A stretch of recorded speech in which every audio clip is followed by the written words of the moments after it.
Bismillahirrahmanirrahim. Assalamualaikum warahmatullahi wabarakatuh. Perkenalkan, kami selaku dari tim observasi melakukan kegiatan pewawancaraan. Di sini saya selaku pewawancara pertama atas nama Andi Fitriah. Saya sebagai pewawancara kedua atas nama Nanda. Saya sebagai pewawancara ketiga atas nama Natasha. Melakukan kegiatan observasi yakni mewawancarai tentang dampak positif, dampak negatif, serta upaya yang dilakukan terhadap perkembangan iptek di masa sekarang ini. Baiklah, langsung saja saya selaku pewawancara pertama akan mencari seseorang yang dapat saya wawancarai mengenai pendapat mereka terhadap dampak positif, dampak negatif, serta upaya yang dilakukan terhadap perkembangan iptek di masa sekarang ini. Baiklah, langsung saja kita akan mencari orangnya.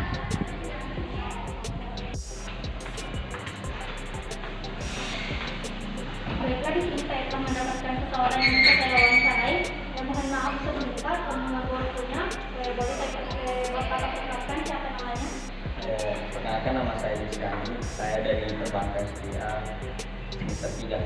Baiklah, di sini saya langsung saja mewawancari kakak mengenai menurut kakak atau tanggapan kakak bahwa apakah dampak positif serta dampak negatif dan upaya yang dilakukan dengan adanya perkembangan iptek di masa sekarang ini. Tidak dilakukan. Kalau di bagian kesehatan, dampak positifnya itu berkembangnya teknologi mengenai penyembuhan, cara penyembuhan, dan kemudian kita bisa mendapatkan informasi berita mengenai informasi mengenai tata cara penyembuhan atau obat-obat yang bisa menyembuhkan suatu penyakit. Nah, sedangkan dampak negatifnya, kalau misalkan kita menggunakan alat canggih tersebut terlalu, artinya keterlaluan istilahnya, berlebihan, itu bisa mendapatkan kanker. Begitu. Kalau misalkan kita menggunakan HP secara terus-menerus, akibat efek radiasinya bisa membuat mata kita ragu, kita ngantuk dan sebagainya, mata pegel-pegel gitu lah. Oke, baiklah. Selanjutnya, apa upaya yang dapat dilakukan dari adanya dampak negatif di bidang kesehatan ini? Nah, upaya saya, menurut saya yang secara pribadi, kalau misalkan penggunaan teknologi dalam bidang kesehatan fungsional operasi sebelum kita menggunakan harus stabilisasikan dulu, artinya disuruh kita jaga diri dan disebagaikan, kemudian cuci dan sebagainya. Nah, yang kedua, untuk penggunaan HP, internet dan jaringan lainnya, silakan pakai secukupnya, tidak usah berlebihan, karena itu akan berdampak dalam diri kita sendiri. Baik, saya telah menemukan pewawancara yang saya akan wawancarai. Boleh minta waktunya sebentar, Kak? Oke, boleh. Oke, boleh perkenalan dulu atas nama siapa? Saya atas nama Siar. Oke, prodi dan semester berapa? Prodi Ekonomi Syariah, kelompok 1, semester 3. Saya wawancarai mengenai dampak positif, dampak negatif, serta upaya yang dilakukan terhadap perkembangan iptek di dalam bidang transportasi ini. Jadi bagaimanakah tanggapan kakak mengenai hal tersebut? Oke, yang pertama itu dari segi dampak positif dari adanya transportasi.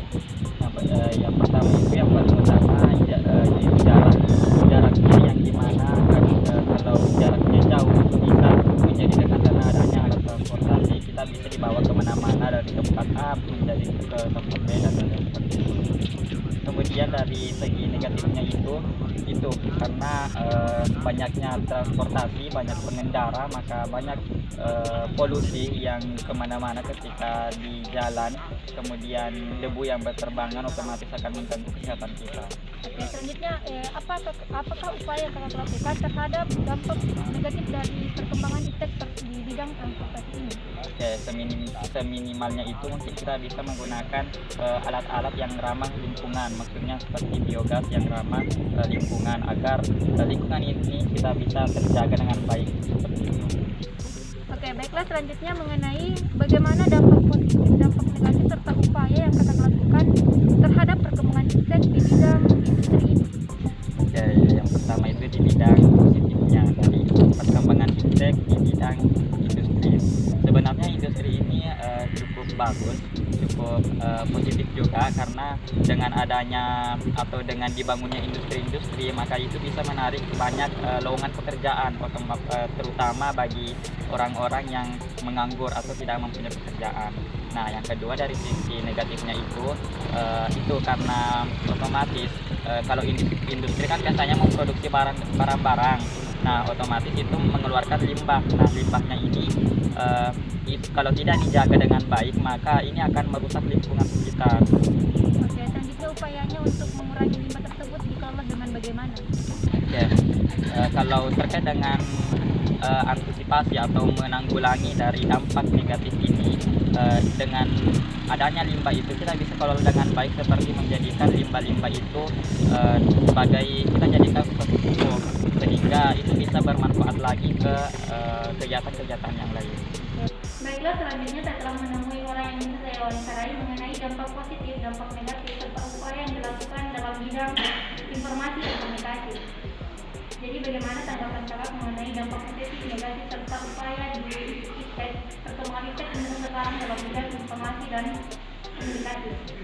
Nah, contohnya kita bisa dapatkan informasi dengan hal yang baik, dengan hal yang cepat.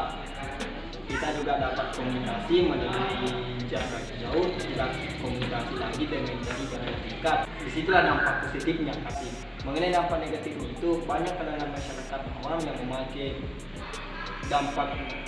memakai media sosial itu ke hal yang negatif. Contohnya penipuan, seakan-akan dia ingin mengirim suatu pesan ke orang yang tidak dikenalnya, seakan-akan dia itu dipancing, makanya timbul hal yang negatif dan sangat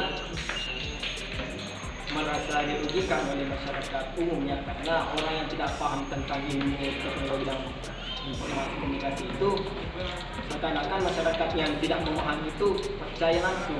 Nah, disitulah letak negatifnya. Cara mengatasi ini itu, bagi saya, ketika kita melakukan suatu teknologi informasi dan komunikasi itu, seharusnya kita berhati-hati. Kita perlu teliti untuk menggunakan dunia informasi dan komunikasi dengan terbuka. Kita tidak bisa melihat orang langsung, hanya bisa komunikasi lewat HP atau dan lain sebagainya. Itu saja mengenai pandangan saya. Terima kasih. Perkenalkan, nama saya Nanda. Sebagai pewawancara kedua, saya di sini akan melanjutkan wawancara dari pewawancara pertama. Bagaimana tanggapan Anda mengenai dampak dan serta upaya yang Anda lakukan mengenai papan pangan dari Anda? Nah, kita mulai dari pangan. Pangan ini kan makanan. Kalau misalkan berkembangnya teknologi, ditemukannya bibit-bibit itu, kemudian masyarakat bisa menanamnya, sehingga sumber pangan kita itu berkembang. Nah, yang kedua itu positifnya dari pangan. Nah, yang negatifnya kan sekarang dibilang pestisida, ini bisa menghancurkan tanaman, bisa juga membunuh serangga, kemudian bisa juga digunakan untuk membunuh hewan ternak. Kalau misalkan dari dampak positif dari sandang sendiri atau pakaian sendiri, yaitu yang pertama, berkembangnya teknologi membuat kita produksi pakaian itu bisa berkembang. Dulu kan orang hanya bisa menggunakan pakai sarung, sekarang sudah berkembang teknologi, makanya diciptakan celana, baju, dan pakaian-pakaian yang sebagainya. Nah, sementara negatifnya yaitu bahan yang digunakan untuk membuat baju sendiri atau sepatu sendiri itu kan misalkan berbuat dasar dari plastik. Nah, itu bisa mengotori alam kita, karena ini susah sekali hancur kalau misalnya dari plastik. Mungkin bisa dibutuhkan berpuluh-puluh tahun hancur. Kalau dari papan sendiri, kita bisa lihat sekarang bahwasanya berkembangnya teknologi, rumah saja dalam satu hari itu bisa dibuat gitu. Sedangkan dampak negatifnya, akibat perkembangan teknologi kepada tempat itu, kemudian kita juga untuk membuat lahan pembuangan gitu, sehingga produksi upayanya, dan kemudian upayanya, silakan gunakan atau bangun rumah sesuai dengan kebutuhan begitu. Dan jangan terlalu menggunakan membangun sesuatu yang tidak sesuai dengan aturan pemerintahan. Baiklah, di sini saya sudah bersama narasumber kita selanjutnya. Sebelum itu, bisakah adik memperkenalkan diri terlebih dahulu? Perkenalkan, nama saya Nurul, saya kelas 1 SMA. Baiklah, saya langsung saja. Saya ingin bertanya mengenai apa dampak serta upaya yang adik lakukan terhadap perkembangan iptek sekarang ini dalam bidang sosial budaya. Dari segi dampak positifnya, kita dapat berkomunikasi dengan keluarga atau orang lain secara jauh, misalnya melalui media sosial, misalnya WA. Kita dapat video call, di mana kita dapat melihat lawan bicara kita tanpa harus bertatap muka. Sedangkan dampak negatifnya, kita menjadi jarang berkomunikasi secara langsung. Jadi apa yang adik lakukan untuk mengatasi perkembangan iptek ini dalam bidang sosial budaya? Upaya yang dapat kita lakukan yaitu memanfaatkan alat komunikasi secara tepat dan menggunakannya sesuai kebutuhan.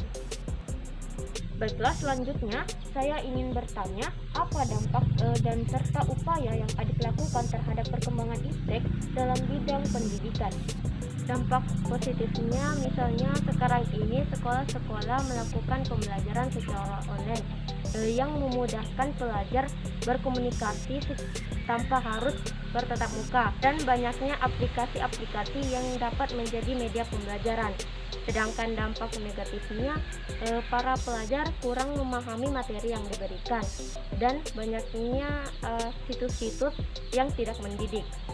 Jadi apa upaya yang adik lakukan terhadap perkembangan iptek sekarang ini dalam bidang pendidikan? Upaya yang dapat dilakukan yaitu membatasi penggunaan teknologi dan memanfaatkan teknologi untuk mencari situs-situs yang bermanfaat. Baik, saya atas nama Natasha, selaku wawancara ketiga akan melanjutkan wawancara kedua. Baik, selanjutnya di bidang sumber daya alam. Nah, kalau misalkan dari sumber daya alam sendiri, kita bisa mengolah sumber daya alam dengan mudah karena adanya perkembangan teknologi. Itu dampak positifnya. Sedangkan negatifnya sendiri, berkembangnya teknologi, manusia cepat sekali untuk menebang pohon di sekitar alam kita. Nah, upayanya silakan gunakan teknologi. Kemudian kalau misalkan sudah ditebang, silakan tanam kembali untuk supaya ekosistem alam kita itu tidak terputus. Baiklah, itulah hasil wawancara dari tim observasi kami. Kurang lebihnya mohon dimaafkan. Mohon maaf bila komentar. Wassalamualaikum warahmatullahi wabarakatuh.